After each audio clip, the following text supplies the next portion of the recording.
Hey y'all, welcome back to Spirit of the Outdoors.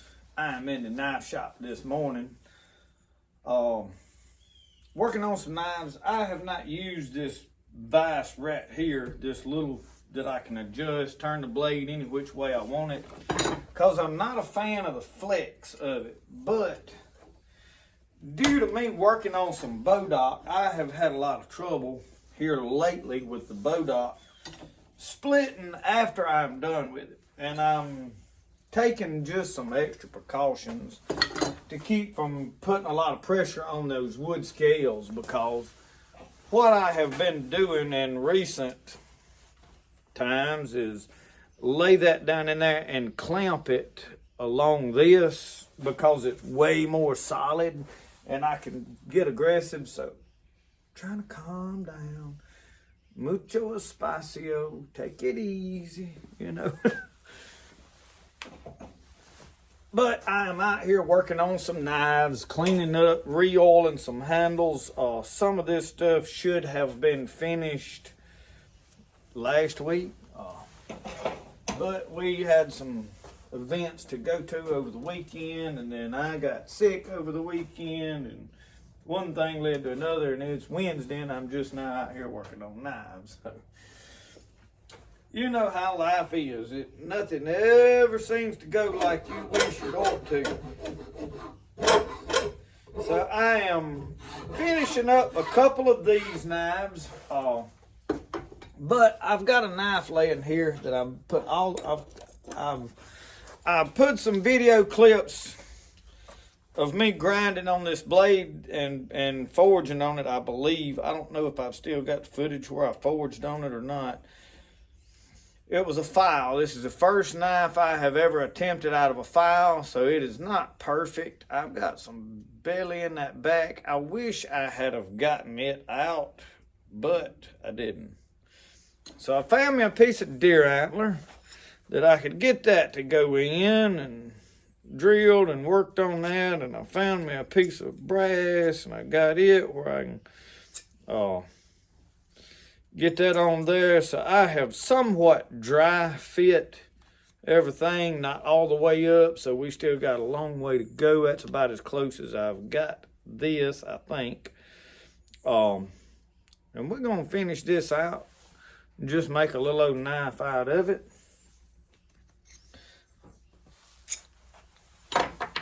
So I am not really doing yet complete how to do a knife. I just like to film some of my work in the shop. It is finally cool enough, obviously. This morning you've seen some clips of the fire. It was in the upper 40s when I got out here this morning, and obviously I've been out here a while. My buddy Scott Wells come by. He's a trapper. He brought some knives that one of his critters got a hold to. Pet chewed the end of it up, so I told him, I said, yeah, man, we'll do some bartering. He keeps honeybees, does a lot of stuff, so he brought me some jars of honey. I told him, I said, tell you what, we'll trade out. I'll rehandle one of them knives for some honey. So that's what we kind of just doing, some buddy swapping. And I'm out here kind of working. As y'all know, most of you know, seen the clip, well, I got sick, of course. You know me, I had a whole bunch of people, it's from eating, raw beavers and lizard tails and snails and puppy dog tails and all that kind of stuff. No, it wasn't from eating undercooked beaver. It was a virus going around, because guess what? Now my wife's got it. She's in there, bless her heart, going through some rough patches. So, it'll be over in about 24 hours. She started last night, just about like I did. It's no fun, so now we're like, we Lysol and everything. I'm trying to keep Brody from getting it, but we don't know. What do you do? What do you not do? He spent the night somewhere last night, but he's done been here, didn't know she was fixing to get sick, and so now anyway. I'm gonna film some of me out here working on this knife and putting that one together, so y'all hang with me.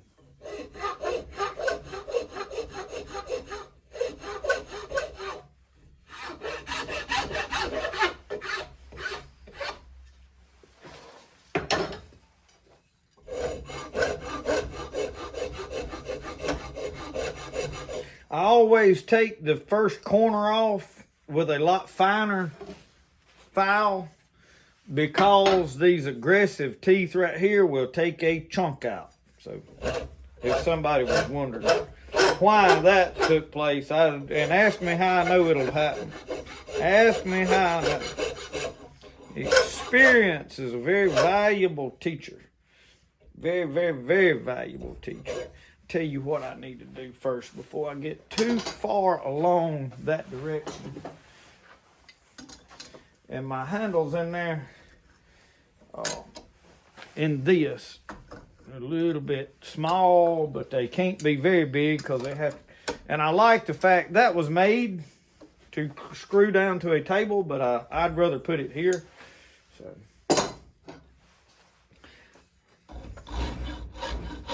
and I'm using the finer.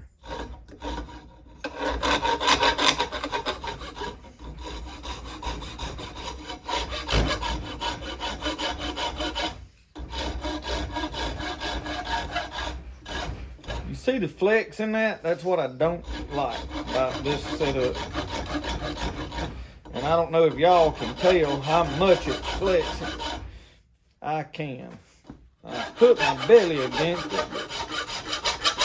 I'm gonna sand the buttons off my shirt if I ain't careful. Not to mention I get nasty doing that. I could put my apron on, couldn't I?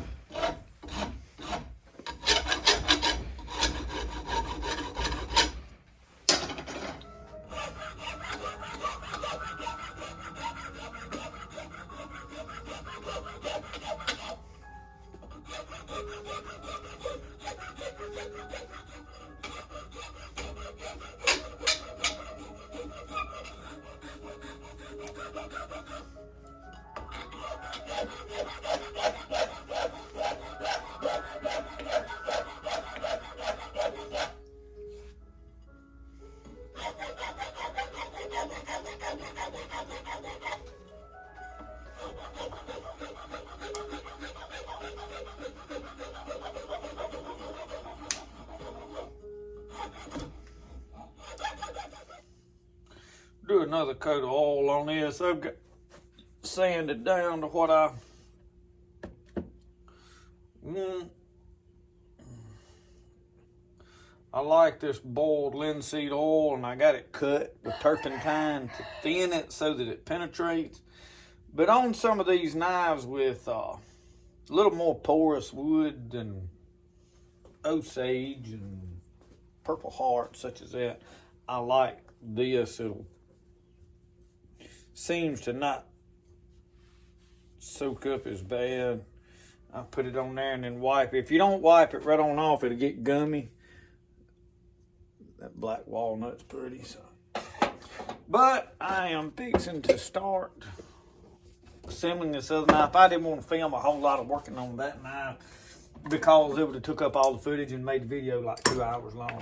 We want to put this together. Now, I have not worked on it. Yesterday I did the heat treat, tempered it, quenched it, stuck it in the oven. I didn't film all that. I didn't decide until today that I was going to film all such as that. So I think what I'm going to do right now is hard dry fit it. In other words, dry fit everything up tight to see what my gaps look like. So let me set the camera back up and we'll do that. And I had this in there working on a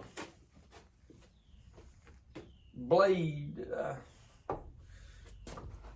And y'all, my term, when I call stuff like hard dry, that stuff I come up with, I hadn't learned them terminologies. You won't probably hear nobody else say stuff. Don't get too hung up on the things I say. Just pay attention to what I'm doing, in other words. Follow what I'm telling you here, hand. And I use a piece of pipe. And I probably need to find something a little bit smaller hole for some of these.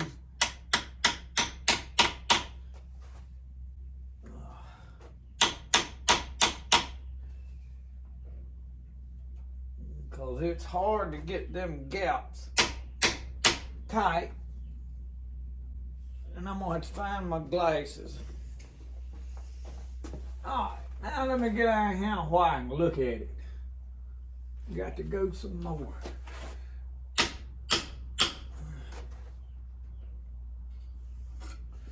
I believe that's all it's gonna go. I may have to take file to that. Yeah.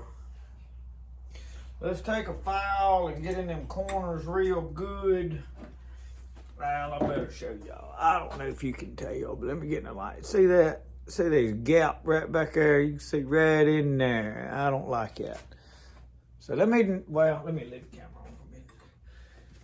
Put that in there where it's loose.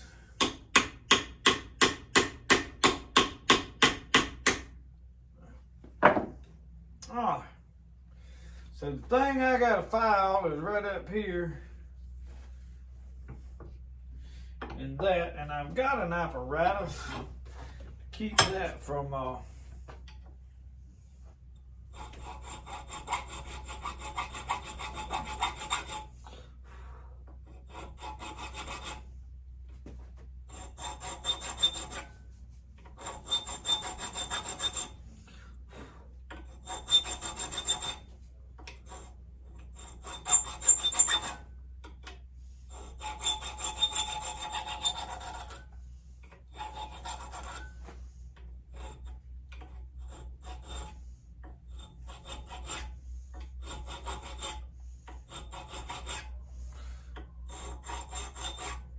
and you have to watch, y'all.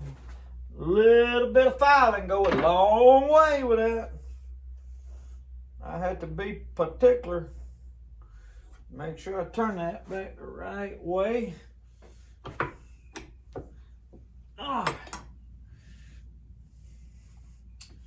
See what I'm doing, you know.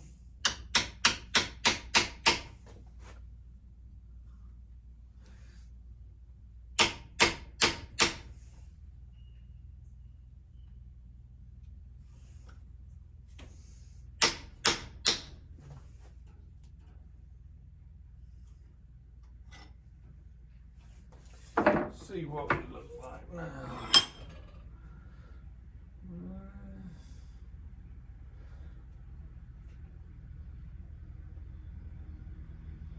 Still got the file.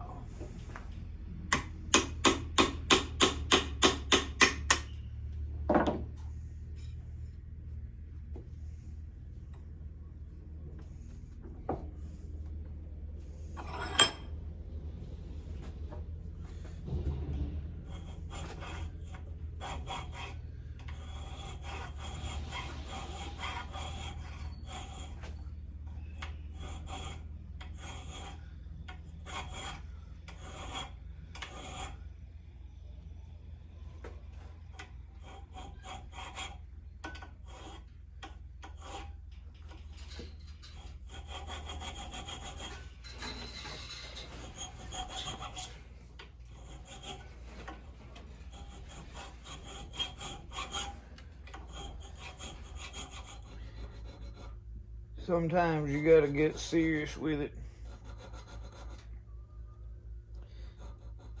and get into them corners good, because you gotta have, these are jewelry files and they seem to work really good. Take a lot of metal off too. All right, let's see.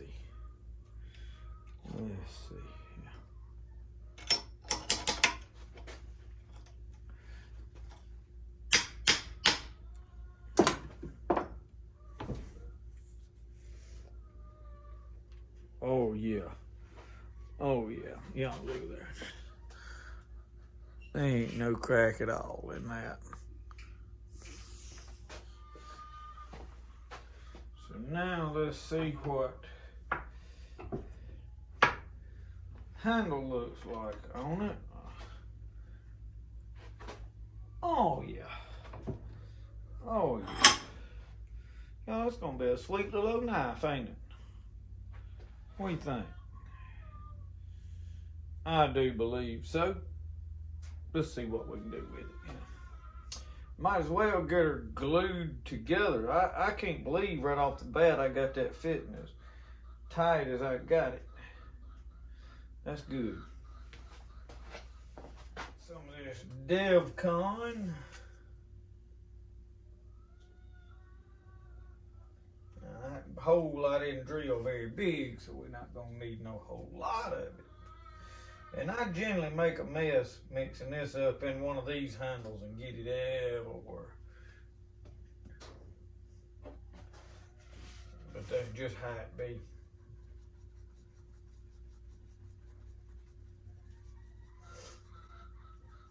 You can buy a syringe thing where you can, with a flexible nozzle, where you can put it in there more effectively, but with this epoxy, you gotta buy a new one for every knife you do, so it's really not worth it to me. Not when I can do it like this. And if you get your glue warmer, put a pot of water on that stove over there and set it in it for a little bit, it'll run down in there a lot faster. Only problem with that is it'll squish out a lot faster too.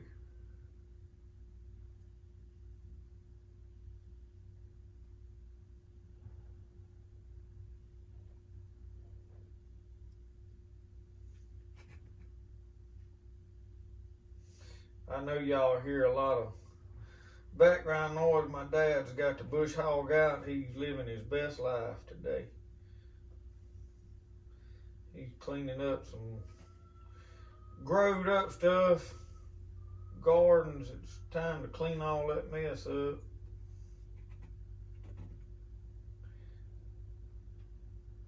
I got a shooting lane down there. I told him I'm gonna shoot my muzzle loaders in. I've got a table, I'm gonna take it down there and set it, but I needed to bush hog that lane out.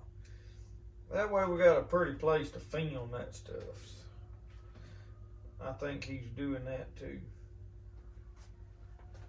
All right, I don't know if that is.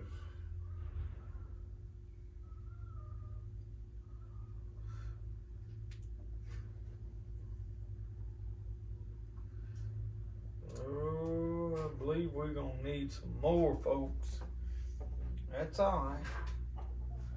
That's all right. I hear the buggy coming.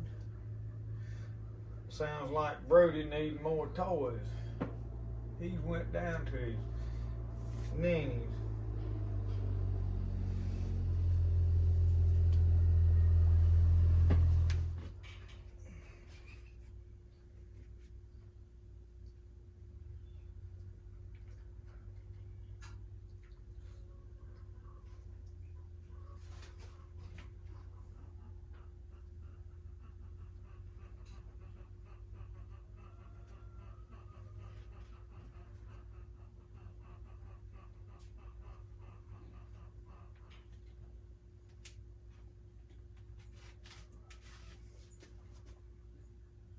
See if we got enough of this round.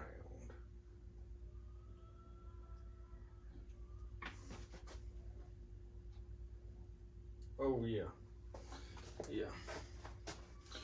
You can see when it starts squishing out like that you got enough in it. That's what we want. There's air bubbles too.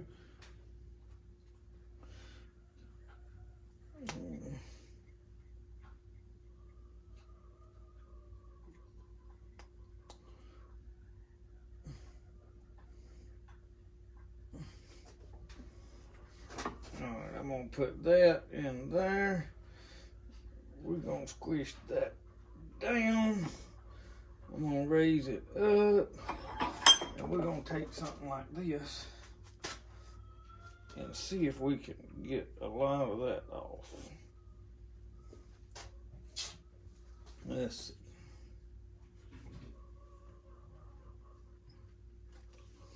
Alright, we're gonna let this sit here and dry.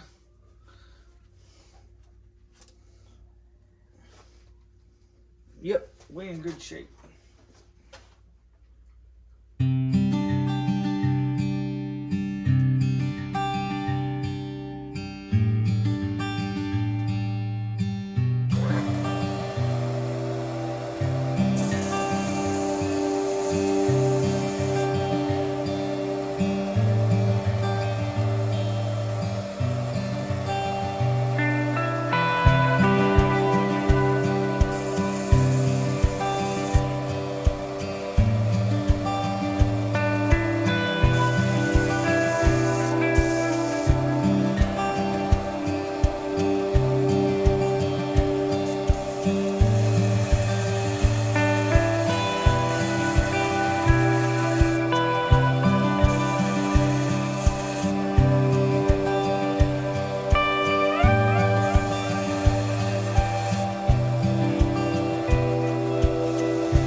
have swapped belts a couple of times to get this here. I've been playing with my edge. I've got most everything sharp. Puppy, what are you after? I don't know what this puppy's down here do. He run around under my feet.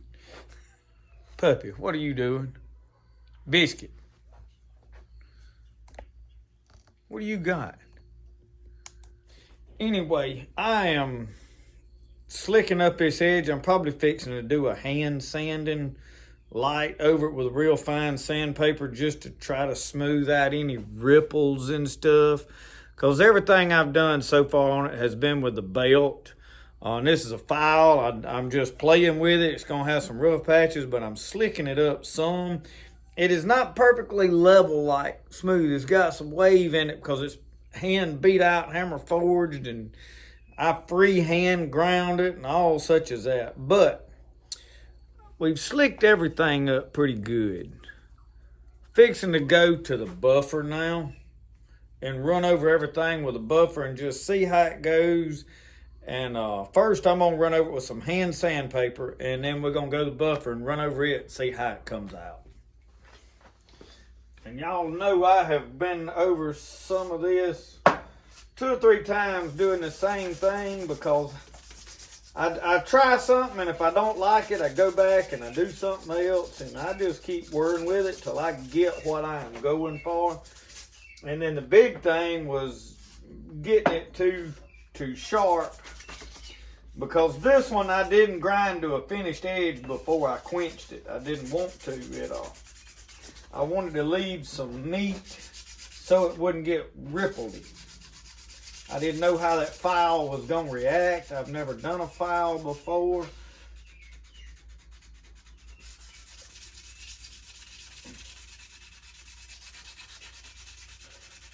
But I really like what this oil sanding right here does to a blade. I mean, it just, with that oil on there and me rubbing it with this fine sandpaper, you can see it is, and you have to do it a good bit. It takes, but I like the way it looks.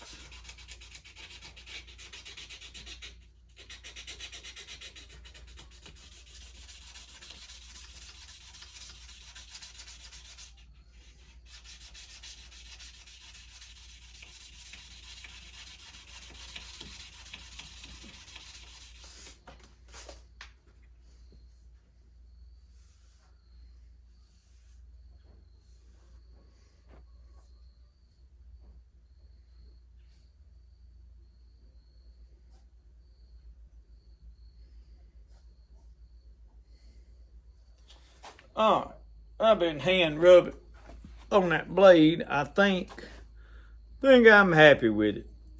It is not perfect, y'all. I am slowly getting better. I am not no expert, y'all. I have looked at work of some absolute wonderful knife makers. I'm talking about beautiful work of my style of work. Now, I ain't talking about look like it's stamped out from Walmart. Everything's perfect. You can do all that on a belt grinder. But to try to leave those blemishes and still make it look like they were there on purpose, but you still did a good job on the knife, is a fine line. Because it could look, really easily look like, well, he just got lazy and didn't want to finish it. So there's a huge difference there. And maybe some people can't tell. I can look at it and tell. And some of mine is borderline that. But I think I am happy with this. Now, I'm going over here now. We're going to run the buffer over some of this. I don't want to buff it out to a shine. It is really already a little more shiny than I want, but it's because I've had to do a lot more hand rubbing than I normally like to do. I wished I could have left all that patina on there, but I didn't have it sanded down like I wanted it before I quenched it. Anyway, let's go buff it and see.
Y'all, this is some turpentine in a jar I've been using to clean paintbrushes and stuff with. So somebody be wondering what I put on it. It is turpentine of a sort. It is not pure.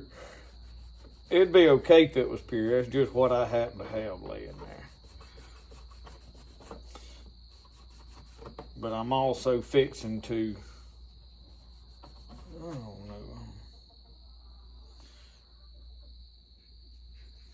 probably gonna rub over some of this with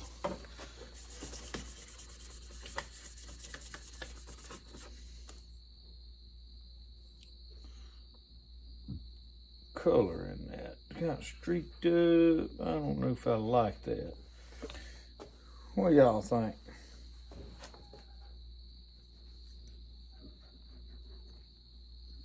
Let's turn it around, get where we got better light, get a better look. I'm gonna hit it a lick or two.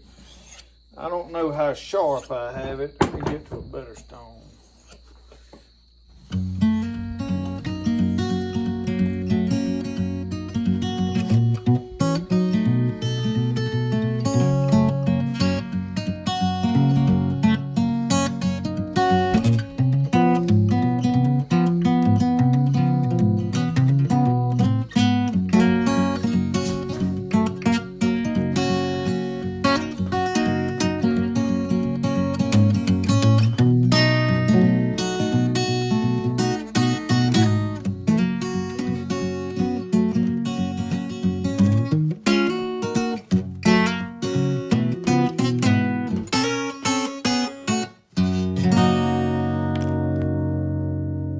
Alright, y'all, after sharpening and sharpening and sharpening on this thing, let me cut the edge of this paper off over here where I can cut it. I found out this blade is hard as woodpecker lips, but that joker's sharp. So, you know, it don't matter how pretty you can make a knife and how fancy you beat it out on an anvil and all kind of cool stuff. If that joker don't hold an edge and don't cut smooth and ain't usable, it ain't worth a flip. So there you go. I don't know what you call that. Little antler handle, little file knife. I like it. I hate to part with it. We'll do a video here though in a couple of days. We'll make us some kind of a sheath for it. We'll come up with something cool, frontiersy style, I don't know. And I don't know what I'm gonna do with it. I can tell you though, that blade's hard. I ain't scared to cut nothing with that. I guarantee you that narrow cut. Anyway, thank y'all for watching Spirit of the Outdoors. Remember, the best way to do things, the way you like to do it. We'll see y'all. Y'all have a good one.